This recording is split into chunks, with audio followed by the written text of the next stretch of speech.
Morning everybody, hope you're all well. Another beautiful morning here in Paris, sun is shining, probably about 25 degrees. So yeah, all good. I'm going to get out and about a bit later on, but thought I'd just start the day by giving you one of the first tips I was going to give you. So you'll remember from the very first video I said I was going to try and update you with a few tips and tricks that I've learned through various books I've read, and just from generally having the time to think about things and process and digest information. So one of the first things that actually struck me, again, out of this incredible book, the very first chapter in here is all about looking after number one. And it's so true. I think, you know, as a society, we are brought up as children to not be selfish. You know, we're taught that everyone else comes before us and we have to share absolutely everything, and that has its merits, don't get me wrong, but if you're not looking after yourself, how can you possibly look after anybody else? You know, if you're not fit, healthy, well, you're not going to be in a position to provide support and guidance to other people. So looking after number one is more important than I think a lot of people probably consider it to be, and I think more of us need to make that a priority in our lives. So that can be anything from generally keeping yourself fit and healthy, you know, as a training personal trainer and as somebody who just absolutely loves exercise, clean eating, everything that goes with living that healthy lifestyle. It just helps in every aspect of life. You know, the exercise front, you need to enjoy it. That is the key. So there's no point somebody telling you time and time again that you have to go to the gym if you're the sort of person that detests being inside in a gym, and there are plenty of those people. You're not going to stick to it. It's not going to be enjoyable, and you're just not going to find happiness in that form of exercise. But there are so many others.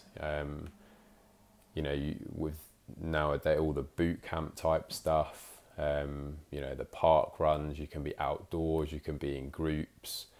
There are women's only gyms if it's being in that what can be quite a male dominated environment in a gym.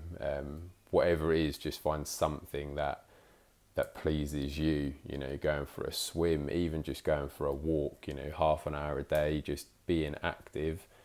When more and more of us are desk workers, you know, we spend a lot of time sitting down, very inactive. That is contributing to poor health. So just be active, you know, that at your lunch times, go for a walk. That sounds very hypocritical for me. For anyone that knows me, when I was in the office, I was pretty much chained to my desk from the moment I arrived at 7:30 in the morning to the moment I left, whatever time that might be. I knew I was then going to go to the gym, so I suppose for me it was that was where my exercise was coming from. But you know, whatever it is, just try and be active for a minimum of sort of, you know, 30 to 45 minutes a day. Keeping an eye on diet again is a big factor. I'm religious and meticulous in my diet. You know, I'm literally weighing out quantities of food, because this is what I do. This is my life. Other people, you know, they're not going to be carrying their scales around with them. You know, there's a sort of running theme that it's drug dealers and bodybuilders are the two type of people that carry scales around with them. It probably does ring true. You know, my scales come pretty much with me wherever I go. So yeah, that isn't for everybody. That level of detail isn't for everybody. But just monitoring what you eat, even just you know, record a food diary. Keep a food diary. A lot of people probably underestimate what they eat because they don't think about things like snacking, you know, the calories, etc., that are in drinks when that drink isn't simply water. Being really, really true to that diary will give you a massive insight into what it is that you're eating, converting that to a number of calories. And if you are in a situation where you want to lose weight, calorie deficit is the overriding message that you need to be sticking to. So knowing how many calories you're taking in is the first step to that. Now, I would track that over a week, because you're probably likely to fluctuate up and down with what you take in, day out. If you're not like me and you don't know to the calorie, to the gram, exactly what it is you're taking in. So yeah, track it over a week, and then you'll get a feel for a weekly average. Convert that to a daily average. Think about how much exercise you're doing, if any, and then you can flex that up and down. Knock a couple of hundred calories off a day. Increase your exercise levels to try and burn a couple of hundred calories a day, and before you know it, you're creating that deficit without going to too much trouble, to be perfectly honest. It might be just taking out them couple of biscuits you're having with a cup of tea in the afternoon, going for a walk at lunchtime. All of those little things are going to add up over time. Now, it's not going to happen overnight. The quick fix weight loss diets, etc., they don't work long term. You need to make it a lifestyle choice. So the only way to do that is to make it a habit, and the more you get into that routine, then the more you're going to create that habit, and that will become life for you, as it has for me over the past sort of 10, 12, 14 years. Nobody even bats an eyelid now when I go strolling into an office with 5 Tupperwares full of whatever it might be for the day, all weighed out. So you just need to get over whatever it might be that other people initially are going to comment on. They'll soon forget, they'll soon be asking you what you're doing to make those changes, because they're seeing changes in you.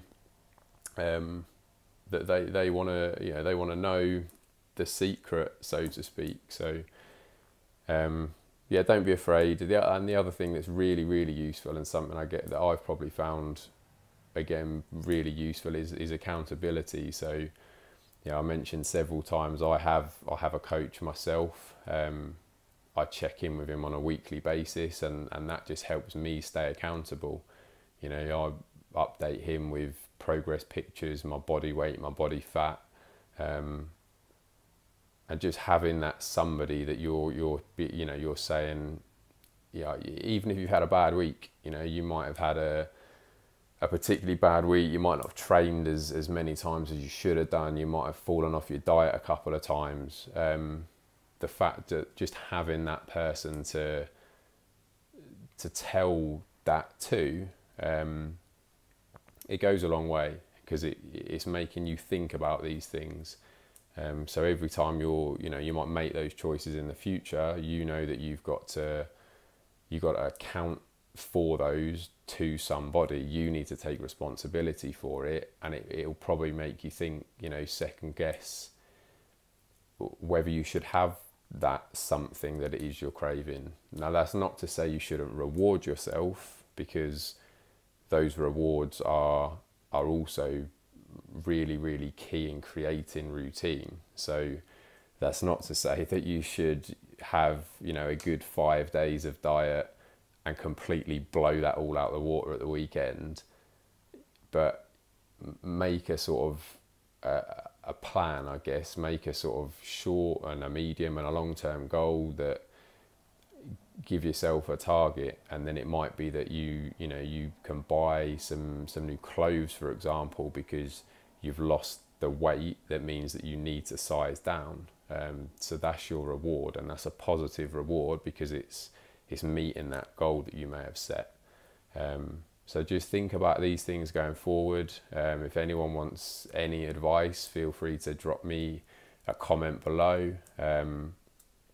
get hold of me on any of my social media channels, and I'll be more than happy to take any questions, and I'll respond to everyone who sends a comment. So if you're still liking what you're seeing, then please do subscribe. Please like the video. It helps me to understand. I want this to become a bit more interactive than it has been so far. So as many comments would be much appreciated. And now I'll leave you with yesterday's back workout. Cheers guys, speak to you soon.